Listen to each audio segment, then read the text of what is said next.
By Sri Lanka's best internet package for online learning and online working with many amazing offers. Call 1212 for more information. Sri Lanka Telecom. ලෙන්ගතුකම වැඩි කරගන්න ලව්ජු රුපියල් 50ට අඩු කළා. මාමේ එන්න අපිට එකක් බොමු.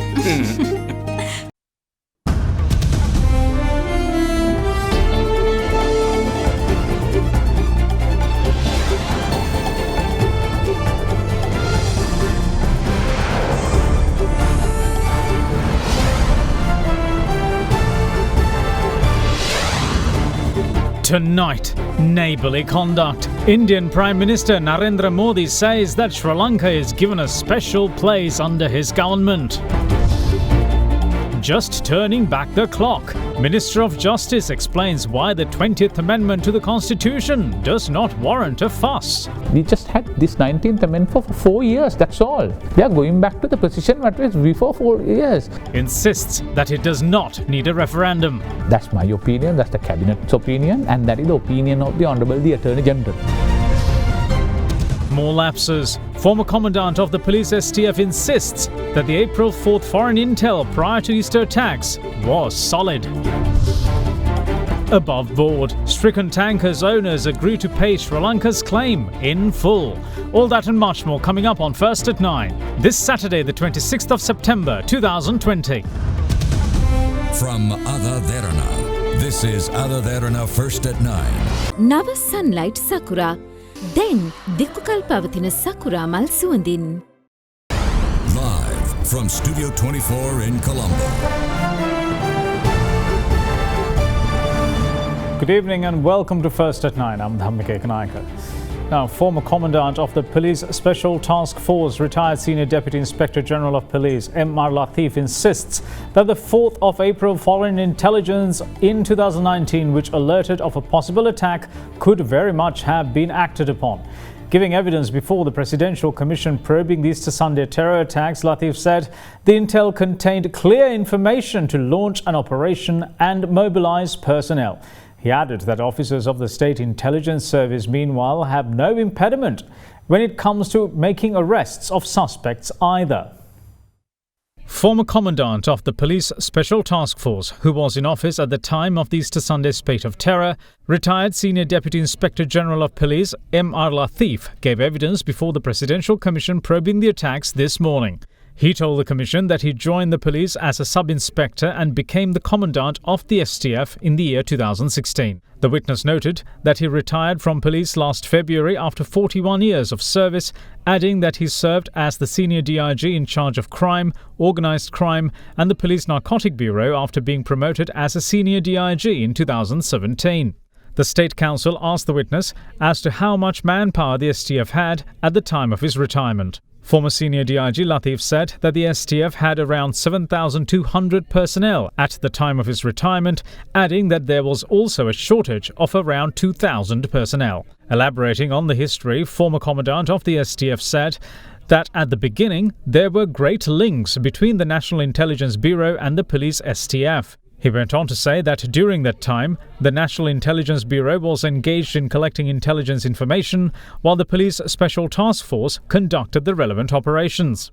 The Commission then asked the witness whether officers of the State Intelligence Service at present have the capability to arrest suspects. In his reply, the former Commandant of the STF said that by virtue of an intelligence officer also being a police officer, they have the power to make arrests. He went on to say that an entirely different act is being enacted in many countries in the world pertaining to intelligence at present, and intelligence officers in those countries do not engage in active operations. But former Commandant of the Police STF Latif noted that with 90% of the State Intelligence Service of Sri Lanka comprising of police officers, making arrests, however, is very much possible. Elaborating further, he highlighted the recent heist at the Colombo National Hospital, saying that it was 2 officers of the State Intelligence Service who arrested the suspect. The witness stressed that he had the capability to deploy the STF under any requirement on any occasion. While noting that a team from the Police Special Task Force was deployed to search for explosives in the area of Vanathavillua,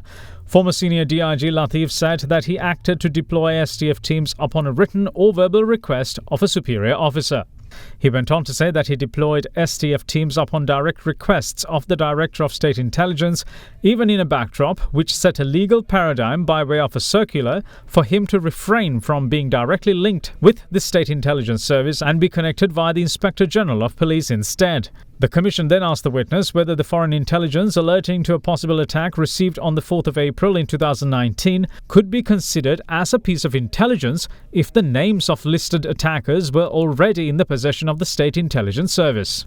In reply, former Commandant of the Police STF said that the piece of information received on the 4th of April is clearly intelligence information. Furthermore, the foreign intelligence contained clear information which enabled the launch of an operation and mobilization. Retired Senior DIG Emmar Lateef added that by virtue of a piece of information being tagged top secret indicates that the piece of information is confirmed as intelligence.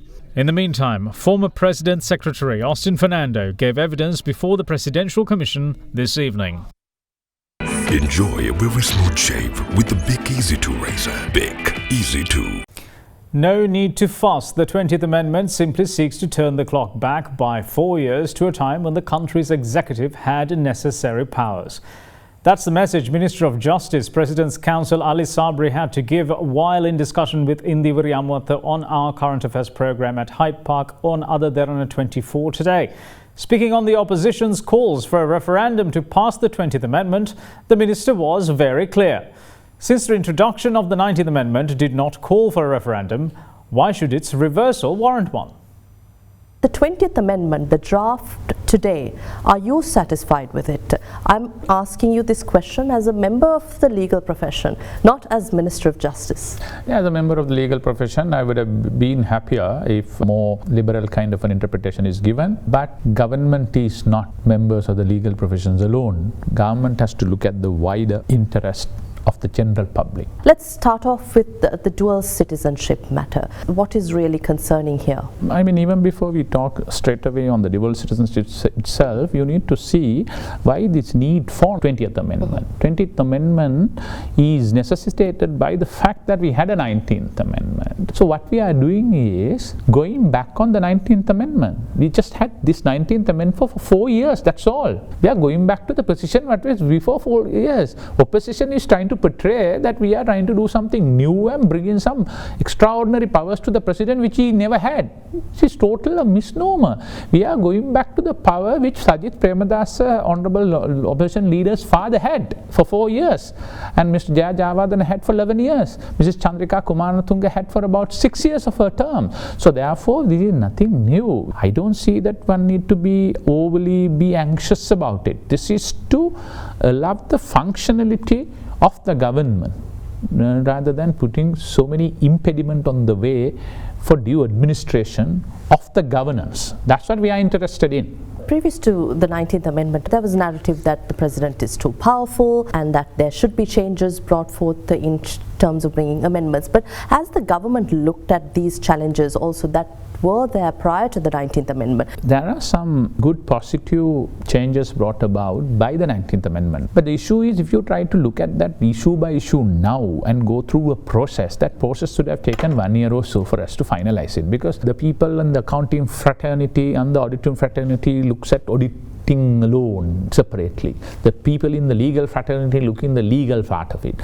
Some other fraternities on the procurement and the business people are looking at it. So if you want to look at those things and go through a cumbersome process, it will at least take 6 months to 1 year or so. So that's why a new constitution is coming in simultaneously. Right now what we are interested is, there is this changes which are brought about and diluted the power of the president. Now, president was elected by 6.9 million people to get a job done. So 1 year has already gone. If you develop another 1 year of constitutional changes, he will lose the momentum. So when he is here, we want to empower him so that we can achieve our economic targets, our security target, our social target. So in order to do that, as the first step, we are getting back on the 19 to post 18, and simultaneously a process had started which will culminate in an all-inclusive new constitution which will look into all aspects. Some say there should be a referendum seeking a public mandate to pass the 20th Amendment. We are not bringing anything new. What we are doing is going back to post 18. So how from 18 to 19 it was migrated without a referendum? If that is possible, why not the reversal is also not possible with a 2/3 majority? That's my opinion, that's the cabinet's opinion, and that is the opinion of the Honorable the Attorney General. But Supreme Court is free to look into. So that's the process of lawmaking. Going back to the question of dual citizenship, allowing dual citizens in commissions in certain areas, will this justify the present challenges? In terms of the law, Article 26, subsection 3 of our present constitution, no distinction shall be drawn between the citizen of Sri Lanka for any purpose by reference to the mode of acquisition of such status as to whether acquired by descent or by virtue of registration. So once a citizenship is acquired by a person, when he becomes a Sri Lankan citizen, either by registration or descent, you can't discriminate on him. He is entitled for all and everything what he is entitled as per the law as a citizen. When they brought this 19th Amendment, you think that they brought about thinking of the country? No. They were looking at ways and means to prevent Rajapakshas from contesting. That's the truth, no? They wanted Mahinda Rajapaksa be blocked. So they brought 2-term limitation. They want to block Namal Rajapaksa. They brought 30 years up to 35. This is Jayajayawardana's constitution, UMP constitution. 17 years they ruled on that. Then they thought, who are the other Rajapakshas possibly can contest? They saw Mr. Gotabaya Rajapaksa and Mr. Basil Rajapaksa. Then they introduced dual citizenship. Having introduced, who are the most two powerful officers of the Yapalne government? One, Mr. Mahendran. He not even a Sri Lankan citizen. Leave aside the dual citizenship. He was appointed as the governor. Governor is more powerful than an ordinary member of the parliament. Then they got Mr. Paskarlingam down here. He is normally based in UK. Only when Ranil Wickremesinghe returns, he returns. There are dual citizens who have done yeoman service. If dual citizens were prevented, Gotabaya Rajapaksa wouldn't have been able to act as the defense secretary. And most probably, or possibly, he would have never won the war in 2009. So it's about the person and the individual and his value system. We have some of our people also got caught to this sugar-coated challenge which have been posed by the opposition to create division within our camp. You are not just going to give dual citizenship to everyone just because they are asking. Dual citizenship is given after a proper process. A due process is followed. If you don't want to give it to a diaspora, don't give it. So then the question will not arise. We will see you once more after this break. Stay tuned.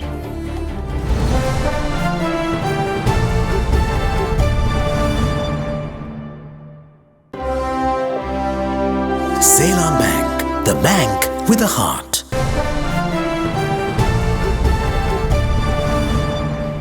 Welcome back. You're watching First at 9.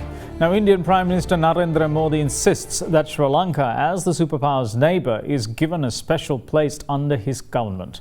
His comments came during a virtual bilateral summit worked off today between Prime Minister Mahinda Rajapaksa and his Indian counterpart. During the summit, PM Rajapaksa also called for Sri Lankan producers to be given prominence in supplying goods for the Indian market. අයිබෝන් තම මුලින්ම ස්තුතිවන්ත වෙන්න ඕන මෙවැනි සමුළුවක් පැවැත්වීම සඳහා ඔබතුමාගේ ආරාධනාවක් ලැබීම ගැන. අපට ලැබුණු ජනවරම අනුව අපි කොවිඩ්-19 වසංගතය ජය ගැනීම සඳහා ක්‍රියා කළ ආකාරය පිළිබඳව රටේ තිබෙන ප්‍රසාදය පිළිබඳ වන බව මම කියන්න ඕන. කොවිඩ් වෛරසයේ තත්ත්වය පාලනය කිරීම සඳහා ශ්‍රී ලංකාව ගත් ක්‍රියාමාර්ග ලෝක සෞඛ්‍ය සංවිධානයේ ප්‍රශංසාවට ලක් වූ බව ඔබතුමා දන්නවා.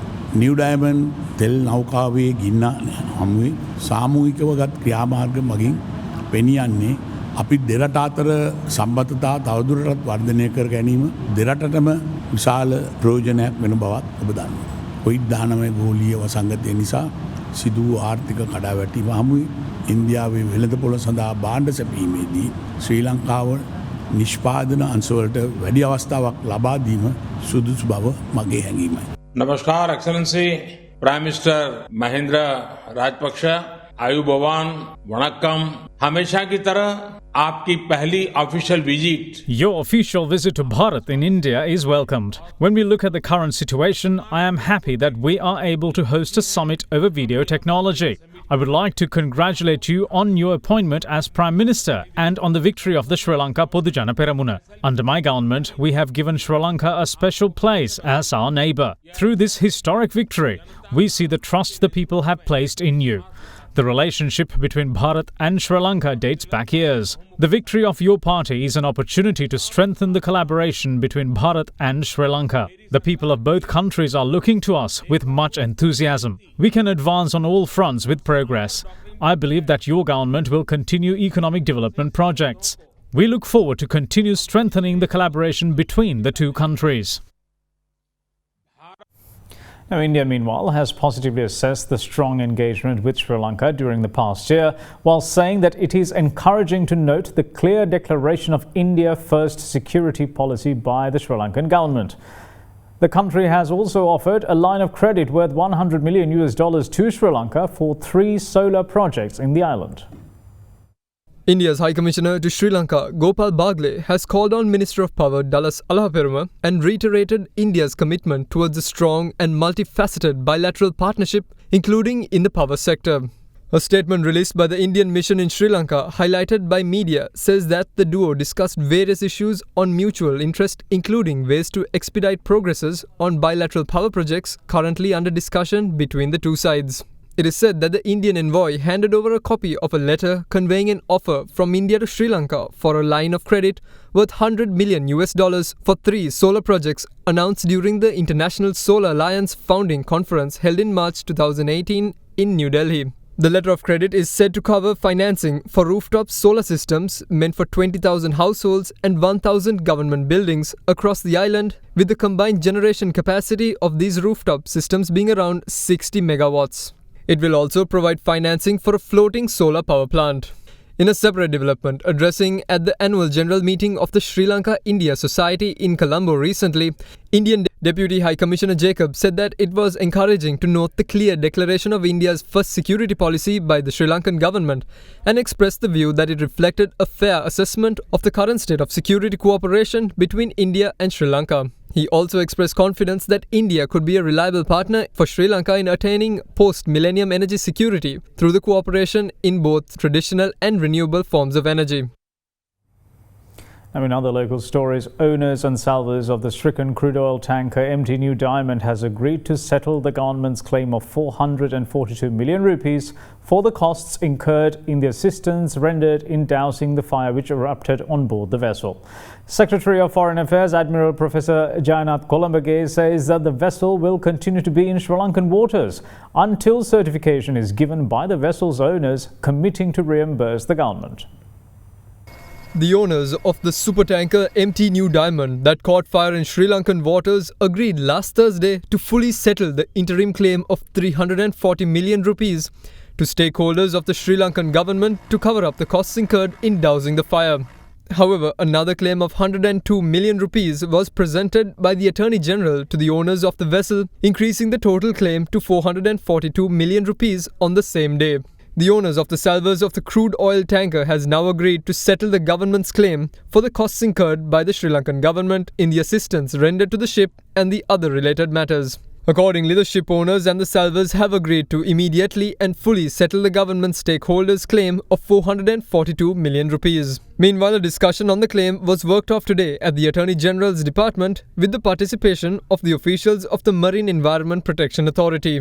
අපිට දැනුම් දුන්න සමාගමේ රක්ෂණ නියෝජිතයෝ සහ ඔවුන්ගේ දේශීය නියෝජිතයෝ සියලු දෙනාම කැමති වෙලා තියෙනවා කියලා අපිට අපි ඉල්ලුව සම්පූර්ණ මුදල අපිට ලබා දෙන්න අපේ වියදම් විදියට ගිය. In a separate development, marine experts had this to say on the latest of the MT New Diamond vessel at a special awareness workshop organized yesterday to mark the World Maritime Day. If we look at the legal actions in Sri Lanka under the Marine Pollution Prevention Act, we have 2 main actions that we can file in this scenario. First is the criminal action against the captain. Under the MPPA Act, there is a legal provision where the captain can be criminally prosecuted and on the discretion of the court obtain a penalty of between 4 million to 15 million Sri Lanka rupees as a penalty. On the other hand, the civil liability aspect where we can file for pollution damage and preventive measures. So whatever the costs incurred by the Navy and other authorities with preventive of the fire and further damage are recoverable under the MPPA, right? And for that, MPPA gives jurisdiction to entertain such actions in Admiralty Jurisdiction Act number 40 of 1983. Under the Admiralty Jurisdiction Act, you can commence Admiralty proceedings in Sri Lanka Colombo High Court, Commercial High Court, where you can file action. So there is no need to go to an international tribunal. එම මුදල් ගැනීමට නඩු මාර්ගයට ආයුතු නෑ නේද? නඩු මාර්ගයට යන්න වෙන්නේ සල්ලි දෙන්නේ නැත්තම්. දැනටත් මම හිතන්නේ අපි මේ නැවට තාමත් අපි පිටත් වෙන්න අවසරය දුන්නේ නැහැ. තාමත් මේ නැව නාවික සතපුම් 60ක් විතර ශ්‍රී ලංකාවට නුදුරු මුහුදේ තියෙනවා. මොකද මේ මුදල අපිට දෙනවාමයි කියලා සහතිකයක් දෙනකම්. We will see you shortly. Bear with us.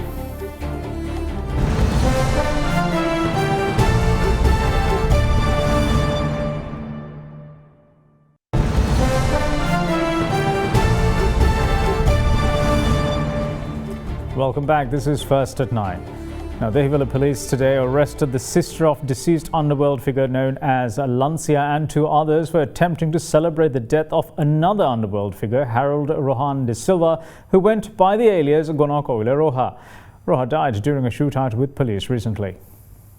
Harold Rohan de Silva, alias Gonakowila Roha, who was wanted by the police for several murders, was shot dead by the police on the 24th of this month while attempting to flee to India via the Porutota beach in Kochikade of Negombo using a trawler. The body of the underworld figure was laid to rest at his home in Angulana. The last rites were performed at 4 p.m. today at the Angulana Public Cemetery. In the meantime, 3 persons were arrested by the police for celebrating the death of Gonakowila Roha. Police said that the celebrations were organised at the Dehiwala Mount Lavenia Cemetery, where the body of underworld figure identified as Alancia, who was killed by Gonakowila Roha, is buried. The police stated that they had attempted to use a drone with cameras to drop flowers over the grave of the deceased underworld figure. The Dehiwala police arrested the younger sister of the deceased underworld figure, Alancia, a man who had maintained ties with the brother of the deceased underworld figure, Kuduanju, via WhatsApp, and 2 other persons who were preparing to drop flowers on Alancia from the drone. After the suspects were produced before the Mount Lavenia Magistrates Court today, they were remanded until Monday. Meanwhile, 2 persons were arrested along with 2 12-bore firearms by the Minuwangoda police while inspecting the house of an associate of underworld figure Koskoda Tharaka in the area of Yagoda Mulla in Miriswatta of Minuwangoda. The police also seized 3 grams of narcotics from the residence. After the suspects were produced before the Minuwangoda Magistrates Court last evening, the police were allowed to interrogate the suspects on a 7-day detention order. In other developments, a 24-year-old suspect was arrested with a stock of weapons during a raid carried out by the police special task force in the area of Kirimetiana in Vennappua. 7 imported swords, 5 combat knives, 102 live rounds of ammunition, 200 empty shells and 6,000 iron shotgun loads were found from the possession of the suspect. Elsewhere, during a raid that was carried out yesterday by the Ipalogama police and the army intelligence officers, member of the Sri Lanka Podujana Peramana and Ipalogama Pradeshiya Sabha Udara Pathum Patirana, along with 3 others, were arrested with 3.65 grams of heroin. Meanwhile, the individual identified as Kadappa, who operated the narcotics network of organised criminal gang leader Keselvatta Danuka, was arrested in Borella yesterday with 36 grams of cocaine. Keselvatta Danuka is currently in hiding in India. The special operation was conducted by the intelligence officers of the Western Province together with the Borella police. The Consumer Affairs Authority has published an extraordinary Gazette notification pertaining to the revision of maximum retail prices of coconut.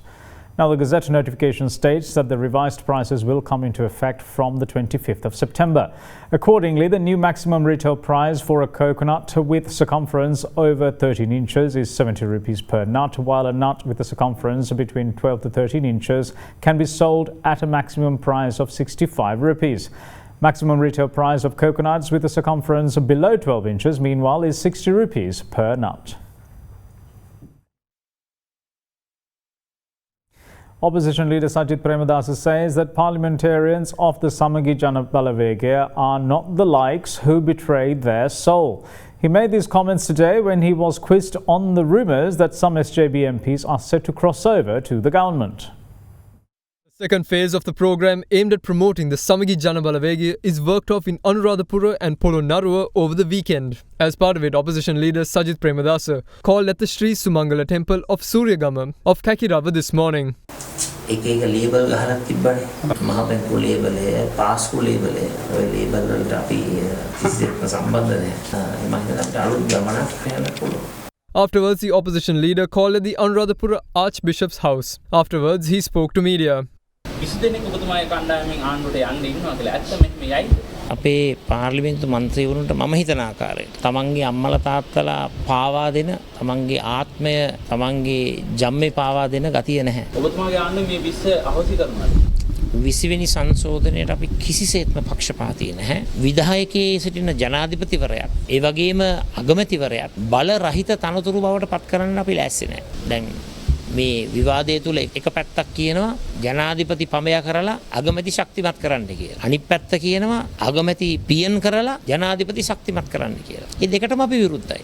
මම කියන්නේ සාධාරණ සීමාවන් තුල මේ දෙපළටම රටට සේවය කිරීමේ ඊට ප්‍රස්තාව සලසලා දෙන්නට ඕන. The water supply for parts of Colombo was suspended at 8 p.m. today and it will last until 6 a.m. tomorrow. The National Water Supply and Drainage Board said that the water supply to the areas of Colombo 12, 13, 14 and 15 will thus be interrupted for 10 hours. Meanwhile, water supply for Colombo 11 will be under low pressure during the said time period.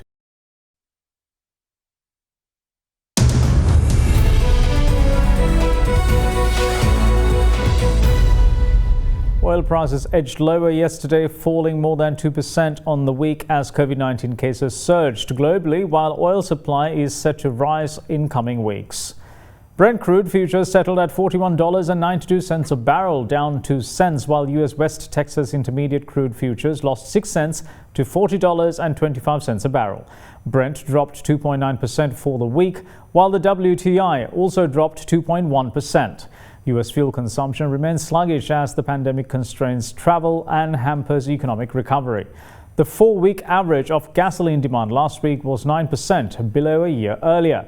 At the same time, more crude oil entering the global market threatens to increase supply and push prices lower. The US oil and gas rig count rose by 6 to 261 in the week of the 25th of September.